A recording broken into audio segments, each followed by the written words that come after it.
The Word of God is alive and powerful, sharper than any two-edged sword, piercing even to the dividing asunder of the soul and the spirit, out of the joints and the marrow, and is a critic of thoughts and intents of the heart.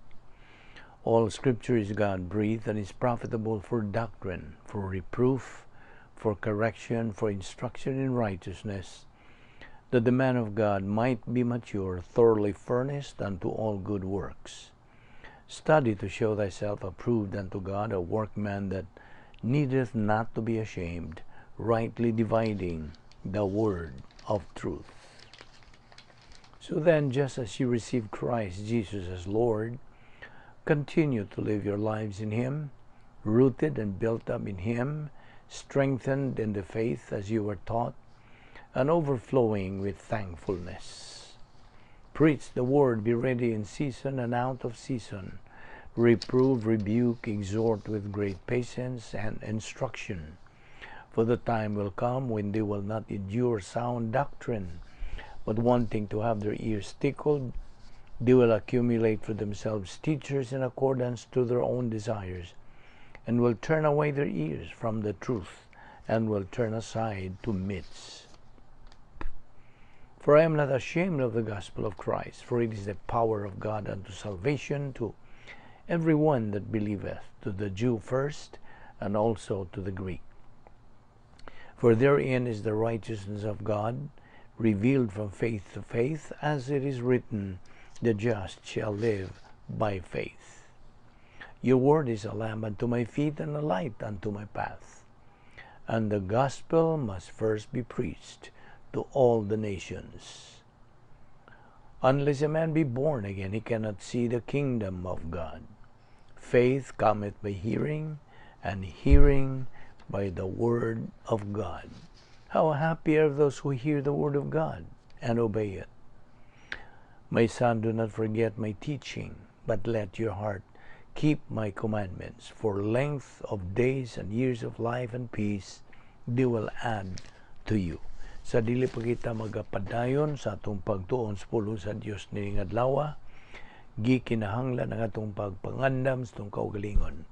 Ikaw nga magtutuo, gimanduan ka sa Dios nga imong hinganlan, imong isugid ang tanan nimong mga salang nabuhat hangtod ni higayuna, ug agig sunod ka na sa 1 John 1:9, if we confess our sins, He, God, is faithful and just to forgive us our sins and to cleanse us from all unrighteousness. Ugalang kanimo higala nga dili pa Kristohanon, dili pa luwas. Ang imong buhaton dili ang pagkumpisal, kundi ang imong paggamit sa imong kaugalingong kabuton sa paghimog desisyon, pagtuo, pagdawat kang Ginoong Hesukristo, ingon nga imong personal nga manluluwas. Busa sa hilom, magampo kita.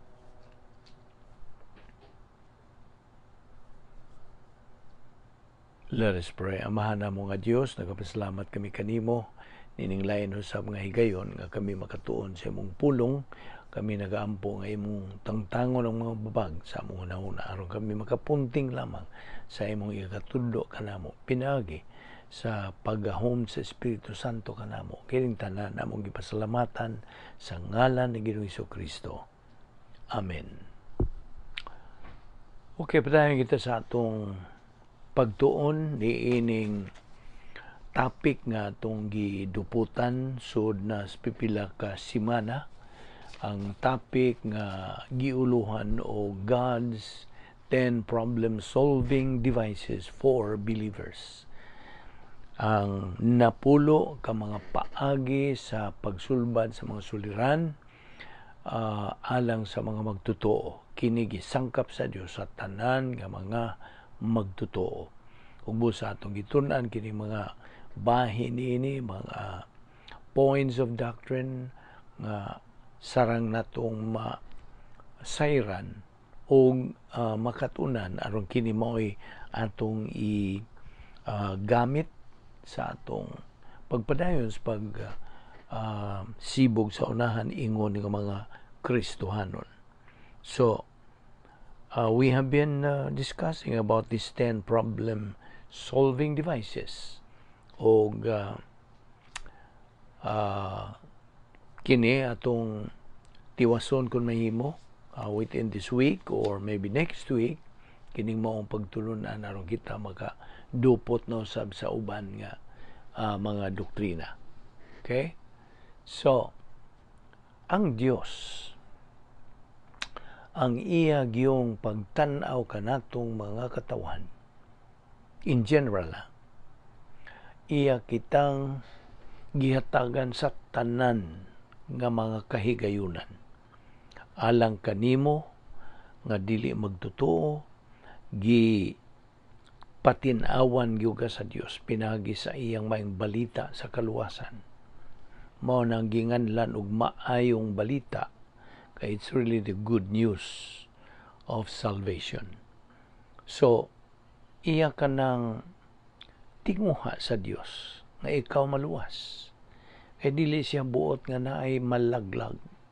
Kung dili ang tanan unta, maluwas og mga kaadto sa langit. You see? 2 Peter 3:9, God is not willing that any should perish, but that all should come to repentance. Mao kanang tinguha sa Dios. Karon, human ka maluwas, ang iya na sang sunod nga tinguha, mao nga ikaw magatuon sa iyang pulong. Ana ka na sa 2 Peter 3:18. Okay? 2 Peter 3:18 nagamando, kanimo Kristohanon. Kristohanon ka naman. But grow in grace and in the knowledge of our Lord and Savior Jesus Christ. Patubuon ta. Ang atong kalag may patubuon. O kini nga atong kalag mga tubo, pinagi sa pagpakaon ni ana sa pulong sa Dios. Mateo 4:4, ang tao dili mabuhi pinagi sa tinapay lamang, kundi pinagi sa pulong sa Dios nga magagula sa baba sa Dios. So, magatuon tas pulong sa Dios. Mao kaniyang mando. On a daily basis. Dili kay weekly, dili kay monthly, dili kay tinuoy, kundi daily, on a daily basis, adlaw-adlaw. Kaya kita mo tagbo malagi mga suliran, adlaw-adlaw, so kinahanglan kita mga hinagiban gawas panining 10 problem-solving devices sa Dios. Isangkap niya kanato. You see? Unsa gayud ang pagkamatinumanon sa Dios sa iyang pagtan-aw gyud paglantaw sa kaayuhan nato. He is so faithful. His faithfulness is great. No kana nga wa gyud ikapangulipas ang tao ang magtotoo nga dili siya makatubo. So, way ka pangulipas ang tao dili luwas kay naa na siya gihatag ngayon sa maayong balita sa kaluwasan, gasa nga way bayad, igo ra kang mudawat. Okay? So karon ani ang kita nagadupot niining phase 2 sa plano sa Dios. Kay gibahin magtulo kining plano sa Dios. Ang unang bahin, phase 1 mao ang kaluwasan. Phase 2 mao ang believer in time. Ikaw magtotoo nga niya sa atong panahon karon. Believer in time. Ug ang ikatulo mao na ang believer in eternity. Tuwa na sa eternidad, uban na sa atong Dios. Hangtod-sangtod itong pag-uban kaniya. So karon aniya kita modupot sa ikaduhang bahin. Phase 2. Kaniya pa man kita dinhi. We are believers in time. So ang Dios nagasangkap sa tanan nga mga spiritual assets nga atong mapahimoslan, atong magamit. Okay? Apan di mo magamit excuse me, di na mo magamit ka na kung di lagi ni mo tuuhan, di ni mo ka na dawaton. So, aron ka na mamitabulay sa Espiritu Santo. So, mo kini ang atong gidupot karon og ani ay mga niya man kita nagat hisgot bahin sa usa sa mga suliran nga atong atubangon ingon nga mga magtotoo. ang kamatayon. You see? O gato namang gisgutan nga we can never question a believer's death tungod kay kana o sa kapagpasibala sa Dios. Dili kita maka-question sa Dios. Kay that means you question God in His omniscience and integrity. You see, dili kita maka-question sa iyang pagkasayod sa tanan, omniscience, ug ang iyang pagkamasaligan, ang iyang integrity. Kaya ang pagkamatay, God, usa sa mga suliran sa kinabuhi, dying is part of the plan of God. See? Bahin ka na sa plano sa Dios. Kung sanglit ang kamatayon, a perfect decision magana sa Dios, way rason nga kita mahadlok niini. You see?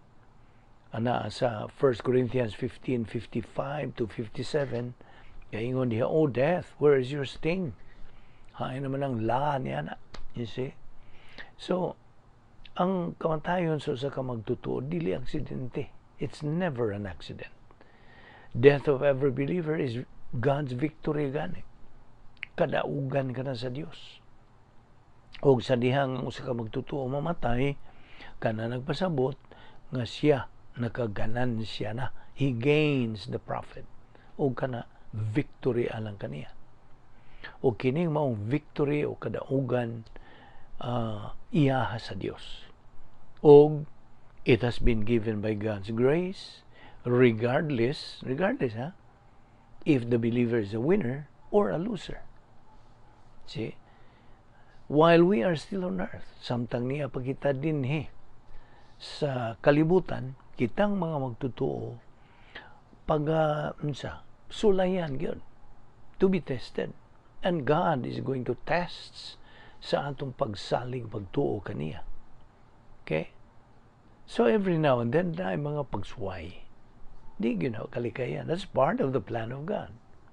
O mao nga sa diha nga usa ka magtutuo mamatay, then diha sa Salmo 116 versikulo 15, "Precious in the sight of the Lord is the death of His saints." O kung dili kaya abot sa pagkamatay sa lawas, then muna tingali ang rapture. See?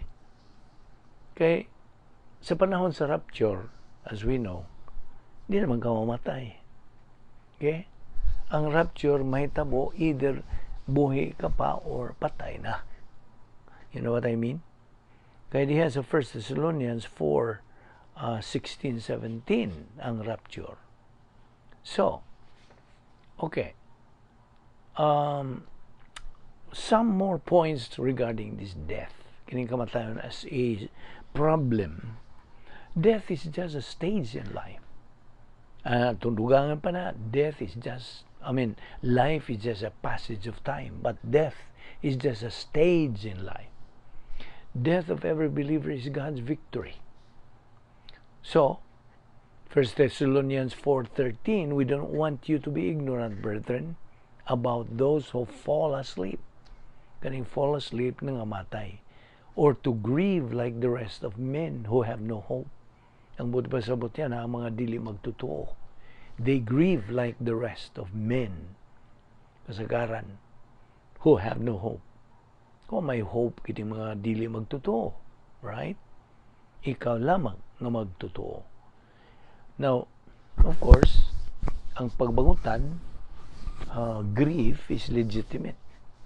But alang ka na itong mga magtutuo, ang atong grief, atong gisandig kini sa doktrina nga naa sa Biblia nga mao ang atong paglaom.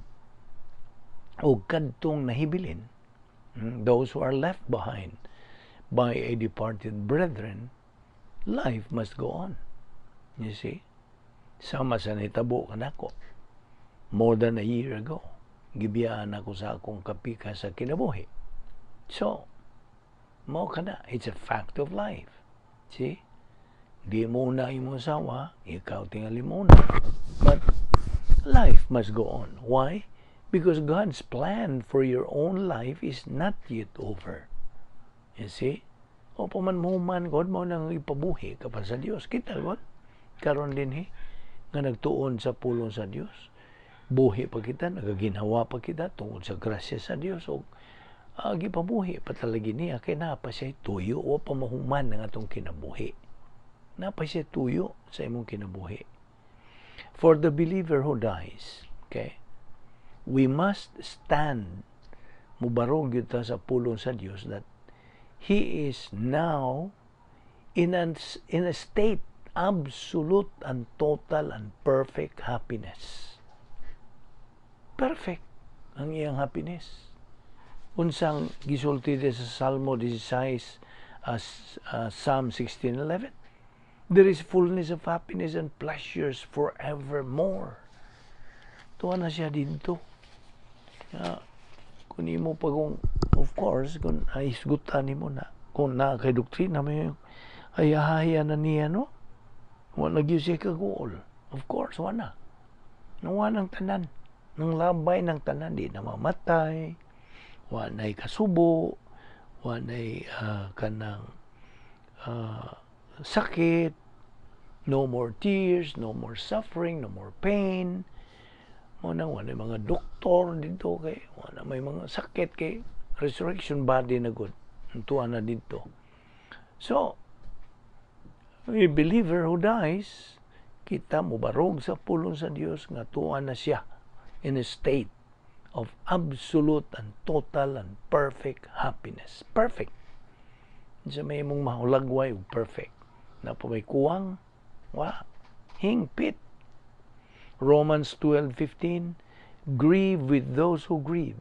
Be joyful with those who are joyful.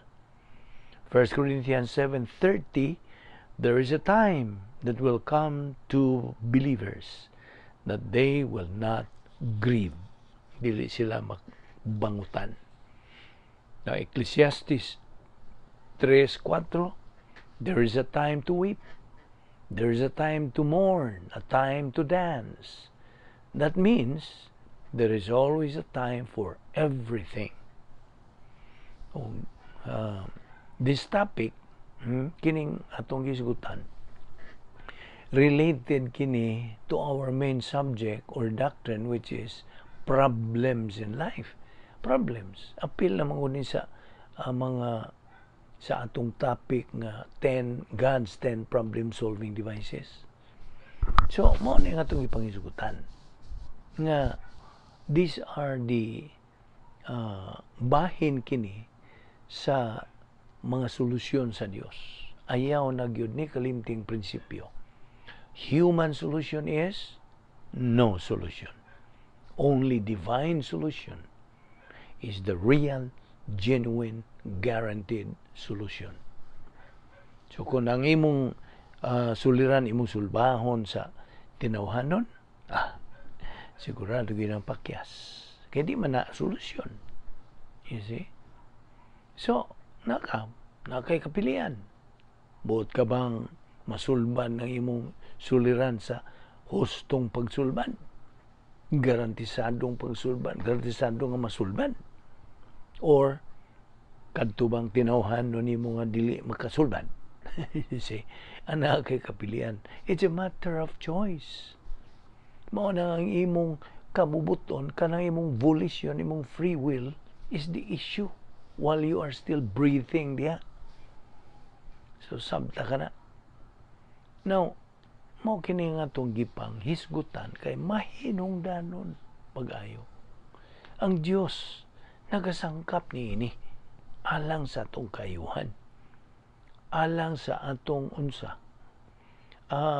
kadaugan, kauswagan. You see? Kaya matud pa sa Jeremias 29:11 sa in English nag-ingon kini, for I know the plans that I have for you, declares the Lord, plans to prosper you and not to harm you, but to give you a hope and a future. Iya man ang saad ba? Now, usa lang nas mga saad sa Dios. Inumdumi, ang Dios may 7,000 ka mga saad diha sa iyang pulong. 7,000. Mao na nga pasag-uhon tas iya mga saad ug atong di lang kay pagsag-uho kundi isil-sil gyud sa atong alimpatakan atong part and parcel na sa atong kinabuhi. So, be careful how you think. Kay kini nga itong una-una rabada kung it has a big part, involvement ni atong pagkinabuhing Kristohanon. Your mind is the target of Satan's camp or God's camp. You see? Mao na ang ilang puntarya. O kita na sa taliwa, we are in between. We are in the middle for us to choose. You see? Imagine, we're given total freedom by God. Natay hingpit nga kagawasan. Apan, ay apan. Nanagray apan, bantay. Apan, with that freedom that you have, goes unsa responsibility. Sabi sa unsang desisyon nga imong imoon, timan ni, ikaw o ikaw ra gyud ang manuwag. You are the only one to answerable, responsible, and accountable. So, Proverbs 4:23 says, be careful how you think. Your life is shaped by your thoughts. Tinood. It is shaped by your thoughts. It is your thought that controls your life. Na kini nga itong una-una, mo ni battleground for sin ang tinuod. Na diha. Now, ang Roma 7:22-23, nindot kaya ni kay nagaingon kini, I love to do God's will so far as my new nature is concerned. May new nature ka na bang human ka maluwas na himo kang bag-ong na tao, born again. See? I love to do God's will so far as my new nature is concerned. But, there is something else deep within me that is at war with my mind and wins the fight and makes me a slave to the sin within me. In my mind, I want to be God's servant, but instead I find myself still enslaved to sin. Mo nagiingon ni Pablo. Si Pablo miingon, di ko kasabot sa akong kaugalingon. Kadtong buot na kong buhaton, di na ko mabuhat. Ug kadtong di ko buot buhaton, di na ko buot buhaton, mao noy bayong mabuhat. Unsa man puta sabot niya na? Ang kinaiyang makasasala. You see? It is the old sin nature. Di man nga ang kinaiyang makasasala, makigbatok kini sa Espiritu Santo. Will go against. Mao na nga, there is a battle. Spiritual warfare. Dili man po na, kay ikaw may papilion lagi. Buot ba kang ang kinaiyang magsasala nimo may muduma sa imong kinabuhi o ang Espiritu Santo. Papilion gihapon ka. Kay kung ang imong kinaiyang makasasala mo'y imong tugutan sa pagduma sa imong kinabuhi, equals ang say resulta. Miserable ka. You see? Kay unsa? Ulipon ka sa gahom sa kinaiyang makasasala. Akan ang kinaiyang makasasala, naraban nimo diha. Nasa sulod. Hindi na kinahanglan ka kuhiton ka na diha sa sulod nimo. You see? Ang imong kinaiyang makasasala, ang tanang sildagi kas tumoy sa tong buhok, ngadtos tumoy sa tong lapalapa, na puno kini og kinaiyang makasasala. Kasabot ka. Mao ni kining makasasala, mo'y mutod na tos pagbuhat og sala. Mao ni agent nga mo'y mutod na to. Sige, buhatan na. Lami ra ba? Og diri po sa pikas ang Espiritu Santo mo'y ayaw buhatan na. Kay dili na maayo. Supak ka na sa kabubuton sa Dios. You see? So kung imong pilion ang Espiritu Santo sa pagduma sa imong kinabuhi, equals ang resulta unsa ikaw kanang gamhan sa Espiritu Santo, pinagi sa imong paggamit sa 1 John 1:9 rebound, ikaw may balik sa imong royal palace or ang operational divine sphere, mao nga maog yun na imong puloy-anan. Your rightful unsa place to stay nga giandam sa Dios kanimo. Nga kung tuwa ka sa sod, unsa atong giingon, naay prinsipyo diha. When you are inside your royal palace, when you're inside the operational divine sphere, and you are inside the plan of God, kay plan of God man na si whole, then you are as good as God is good. Wa kumuingon nga you are as good as God.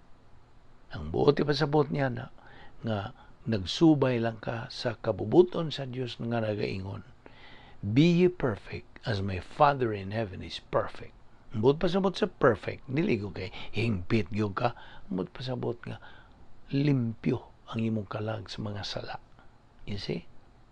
You are kanang free from any sin. No mental attitude sin, no lingual sins, no overt sins. Limpyo ka. You are unsa as good as God is good. Tanawa ang imong kahimtang. It's going to be very, very exciting, thrilling, pleasant ang imong matagamtaman kung imong tugutan ang Espiritu Santo sa pagdumala sa imong kinabuhi. Usa ka nas mga ingredients sa pagsulbad sa mga suliran. Mo ni usa ni. So, naay battle in our brain. It stresses and drains your energy. God's Word is the key to peace, joy, and happiness. Now, of course, kaning mga negatibong mga tao, ano sa may pasabot ng mga negatibong mga tao, mga magtotoo, okay? Mga magtotoo ni mga negatibo, ang buot pasabot na ko. I'm talking to believers, fellow believers, nga na ay mga duha mo klase lagi mga magtotoo, losers and winners. So buot bakang ma-winner mo na, or buot bakang ma-loser. It's a matter of choice na pod. Kasi kining prinsipyo ha, karon na yun ang mutig babaw. It's a matter of choice. Mao lagi nang every moment of every day agatubang taning isyo may tungod sa unsa kaugalingong kabubuton volition. Now, balik ta nitong mga negatibo nga mga magtotoo. Ano man silang nahimo mang negatibo? Tinuyuan po sa ilang buot nga magnegatibo. Nahibawa na gud sila, nakadungog na sila nga kining pulong sa Dios maoray kaligunan sa ilang pagbarog ingon nga mga Kristohano na walang nila panumbalinga. Wa gyud sila makaamgo unsa ka mahinungdanon sa pulong sa Dios. So kini mga tawhana, mga magtotoo luwas, ini kamatayan na atos langit. Panailang kinabuhi din sa yuta miserable. Parihara gyud sa mga dili magtotoo. Napag ni mga di magtotoo, mas bintaha pa nila. Mas tarong pa, mas halangdon pa, mas talahoron pa. Mga upright citizens of the country pa. Masunod no unsa niya kaning masunurin ang Tagalog pa. Nasunod sila, mga obedient sila sa pagsunod sa laws of divine establishment. Balaod sa nasod. Nasunod sila. So they're declared unsa mga maing tao. Pero kanang I'm talking now to unbelievers, okay? Nga dili magtotoo. Mas ug tan-awon nimo ba sila ang ilang kinabuhi? Mas kinabuhi pa silang tarong kaysa magtotoo nga negatibo. Nakasabot ka ba? Sabta pagayda. na ay mga magtutuo lagi tungod silang pagka-negatibo ng ilang kinabuhi, di ka kailangan sila magtutuo. Samot ka ba? Tanaw ni mo sila. Mura na magdili magtutuo. Mas bintaha pa ni dili magtutuo nga labihang buotan na. Mga way kontra, mga hinimbahon, mga relihiyoso, mga kanang malumo, sabot ka na bang mahinhin sa Tagalog ba? Mga mayuhon, mild, gentle, generous, tanan nga mga unsa, mga mithi nga mga mithig, tarong nga mithi nga lungsuranon. Mas bintaha pa sila. Apan dili magtotoo. Ini kamatay nila, impyerno sila. Kadi man magtotoo. Apan kining magtotoo nga negatibo, magtotoo man siya, di may langit o ini kamatay niya. Mao na nga, gihatagan pa siya kay gayunan sa Diyos sa pagtubo sa iyang kalag. Nga patunon sa pulong sa Diyos. Pero wa man lagi siya gana. Wa man siya gana, way gugma, way tinguha, way kadasig. Mao nang mo ingon, dayo awa ko'y panahon na na. Busy ko kayo. You see, mo na, mga negatibo. Okay. Kini mga negatibong mga magtotoo are just throwing their life. They're just wasting their life. Ang uban mo ingon nga, they are jerks in this life. Negative towards God. Well, of course, this is for unbelievers. Kanang negative towards the Bible, towards the Word of God. Negative. Mao na nga, luoy ang iyang pagkinabuhi. Alaot siya. Makaluluoy. So, dinhi atong gitanaw nga let's intend to make our life count by prioritizing God's Word. God is dead serious to His Word. He is dead serious. God desires believers to have the same attitude towards God's Word. See? Nobody wants distress in life. Kinsa may gusto God. Then, if so, unaha ang pulong sa Dios. Usba kanang imong pagtagad ngadto sa pulong sa Dios. Kay tulo mangod ka klaseng attitude, tulong klase sa imong pagtan-aw sa pulong sa Dios. Cold, bugnaw. Sunod, lukewarm. Kanang dagaang o kanang inadlaw. See? Lukewarm. Og ang ikatulo mao na ang boiling hot. But pasabot ka na bang gabukal-bukal ang imong tinagdan, pagtagan, pagtanaw sa pulong sa Dios. Mao nang i-prioritize nimo imong pasiuna. Di man ni kung imo nang ipasiuna na bitaw na sa Mateo 6:33 ang sa gisulti. Seek ye first the kingdom of God and His righteousness, and all these things shall be added unto you. Na, klaro kayo. Seek ye first. Una ang gingharian sa Dios. Ang pasabot niya na ang iyang mga kanang kasangkapan alang sa magtotoo. Niya, ang iyang righteousness. Tanan nga mga maayo diyang gisangkap sa Dios. Mga spiritual assets, kini apil na ning 10 problem-solving devices. See? Unaha, seek ye first the kingdom of God and His righteousness, and all this, kining tanan nga imong mga gipangandoy, tanan nga imong gipangtinguha sa kinabuhi, imong kanang ganahan sa kinabuhi, idugang pa diyan nimo. Basta unahon nimo ang pagtagad ang Dios ug iyang pulong. I hope na sabtan nimo na. O mao na kung karon pa ka nakadungog ni makaamgo ka, bason ra.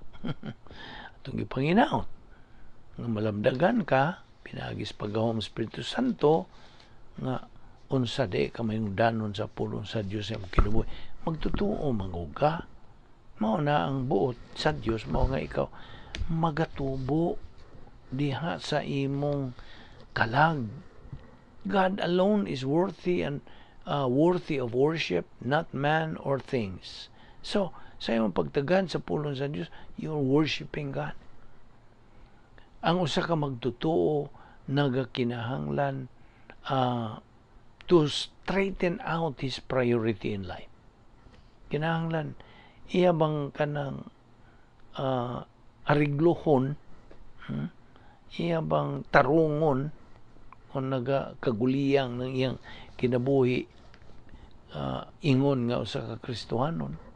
Dili buot ang Dios ang inyong anak. Dili gyud ang buot sa Dios na. Buot niya nga ikaw kapila man nato karon pagani nato basaha tong God wants to prosper unsa. God wants you to prosper you. For I know the plans that I have for you, declares the Lord. Plans to prosper you and not to harm you, but to give you a hope and a future. Na, di man kanang mga puntuha. O, mauna nga, sige kitang tuon ini mga punto manguni sa kinabuhi angay natong unsa dawaton tuuhan og hangtod nga kini unsa mulukop na sa tong panumduman. It will saturate and it will circulate in the stream of our consciousness. Maglibot-libot tuyok na diha sa atong panimuot ug mao kanay magapaunsa pahimo kanimo magatod kanimo giya kanimo ngadto sa dalan sa unsa kauswagan ug pagkamananaog ingon nga Kristohanon. Di man niya nga atong aim, nga atong goal, common goal of every believer sa tanan nga mga magtutuo is to reach spiritual maturity. Mao na atong sunum bonum. Mao kanang pleroma stage matud pa sa Greek. Pleroma nga fullness na nimo diha. Okay? O di ka magmahay. Mao nay gitugon ni Apostol Pablo sa mga taga Corinto, sa mga taga unsa ba diha mga kasimbahanan dito nga iyang gitudluan nga suwayin ninyo pagkabot sa spiritual maturity kay di mo magmahay unsa ka nindot nigabot nimo niana. That is the most adventurous, the most kanang pleasant, the most sophisticated, the most unique, the most adventurous, the most thrilling, suspenseful kay kana unsa, that is the unique spiritual life. Kay imo nang himayaon ang Dios kung makatungtong na kaniya ng maong ang mao na atong tumong ang sa pagka-espirituhan ng hamtong kay mao na ang stage of capacity for life na nakikatakos sa pagkinabuhi. Unsa may but pasabot? Nakikatakos, you have the ability, you have the capacity to handle life, whether in prosperity or in adversity. Sa kapobrihon man o sa kaadunahan man, okay lang. Mahandol gyud mo, matubang gyud mo kana nimo with ease, with calmness. Anay pagkahayahay nimo kay unsa na may imong ginganlag unsa faith rest life. Sabot pasabot. Imo bang ipahuway ang imong pagtuo ngadto sa Dios. Faith rest. Ug kana matang na sa pagkinabuhi, apil na niya nga itong ipanghisgutan. Inigkabot na nimo nilang pleroma stage. Sonum bonum, kinanindutan ka nang inigkabot nimo niya na. Suwayi yun.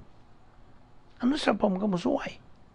Unya nanay sa tugi sa natong amigong pastor. Nanay nagsapilya silong.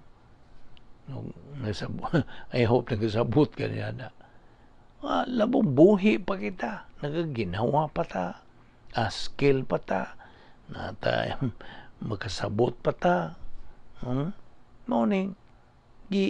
Pabuhi ta, giyatagan ta nini mong matang kinabuhi sa Dios kay naa siya nindot nga plano sa tuyo sa atong kinabuhi.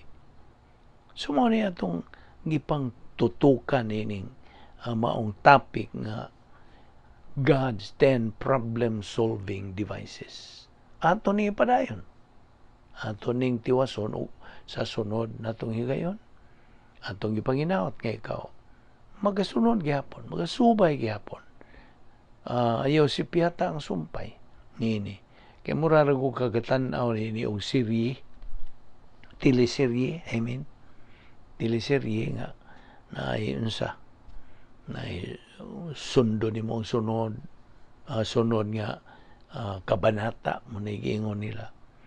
So atong ibanginaot nga ikaw magapadayon pinagis pagahom sa Espiritu Santo kanato wa man tay atuan nini grasya kining tanan busa kaninyo nga mga kaigsuonan nga mga magtotoo gidasig kamo pagpadayon to stick to our Bible study through the YouTube under the Balbido Evangelistic Ministry.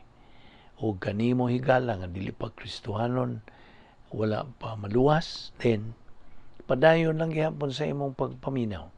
Bason rag lamdagan ka, makakaton ka, kapupo usab ka sa mga pagtulun-an nini nga sarang imong magamit sa imong pagkinabuhi o nga unta makaamgo ka sa pag gamit sa imong kaubuton nga ikaw maluwas. Magampo ta. Amahan na mo nga Dios, nagapasalamat kami kanimo sa makausapa sa imong pagtudlo og dugang pa mga kamatuoran. Bahin nini among topic, God's 10 problem solving devices. Salamat nini among nakatunan o Dios ning adlaw. Naod nga kini masilsil among tuuhan, among dawaton o kini mamitabulay sa Espiritu Santo o nga kini among magamit adlaw na mong pagkinabuhi. Kining tanan among gipasalamatan sa ngalan ni Ginoong Hesukristo. Amen.